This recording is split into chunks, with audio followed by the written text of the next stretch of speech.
The love in John 3:16, for God so loved the world, it's a unique kind of love. It's given freely, it's given unconditionally. It is paying whatever price is necessary, expecting absolutely nothing in return.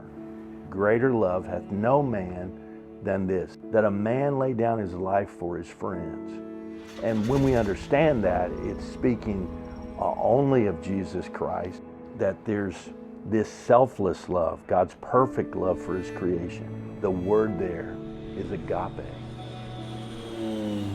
It's always a challenge in Haiti. It's become increasingly much more of a challenge in Haiti. I view what we're experiencing now in 2024 as a political earthquake, because you have no officials in the government that have been elected. In the middle of that, our mission partners are spreading the gospel in the midst of that. And we're seeing people come to know Christ. We count it a privilege to be there, even though we've experienced loss in Haiti. I remember the day clearly. We were putting a roof on a building, a church building, and the office here called me and said the plane's been abducted at the Agape airport and is being burnt to the ground right now. It was just a tool, and that's all it was.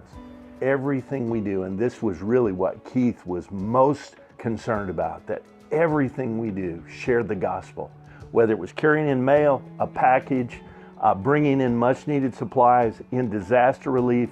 It was always to make sure that the gospel was at the forefront of everything Agape Flights does. There are hundreds of volunteers that come and help us. And indeed, when they open up those boxes and they start looking through the supplies that we're sending, one of the first things that happens, they breathe a prayer saying, Lord, I know who this is going to. I pray that it will affect not only their lives, but the ministry. And what is amazing to me is that that's really, I think, where the initial transformation begins. Prior to anything being shipped out of here, and you see it over and over again every day, when those cargo guys are done, when the mail crew is sorted the mail, they stop, they pray.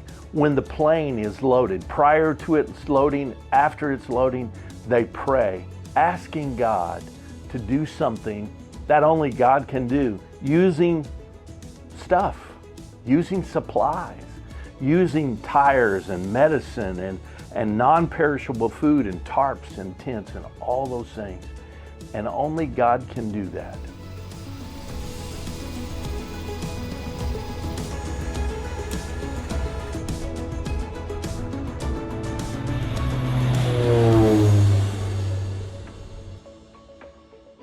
The good stuff isn't always making the news.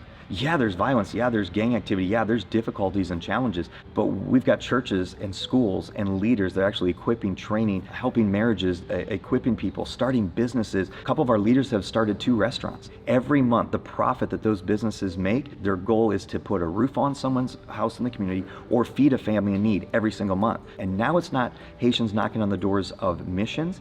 It's now Haitian men and women who are business leaders actually giving back to their community. I think there's a saying that's like, an empty stomach has no ears. Somebody's starving, they're just thinking about food. And even Jesus fed the 5,000, you know? The stories I have of my leaders being able to give back and people coming to know Jesus, plugging into church, that's why I try to do it. It's a challenge, it's a long-term thing. So like if you're really gonna see, well, what is Agape a part of? That you might as well just walk around with a video camera and follow my children and follow my leaders. Because when they're giving out that soccer ball, that soccer goal, that medicine, that Bible, whatever it is, it's like that came on Agape. Kids playing basketball in that zone, there's like 50 kids playing. Oh, there's a basketball goal over there. You just start seeing Agape's footprint all around Jeremy, Haiti. Because so much of what's going on, lights, we ship down a bunch of those solar street lights that we've put up in different communities. So when you see a bunch of kids studying and reading books and reading the Bible at night, because there's no electricity in Haiti, Agape sent those down. Like, Agape's got a footprint all around Jeremy.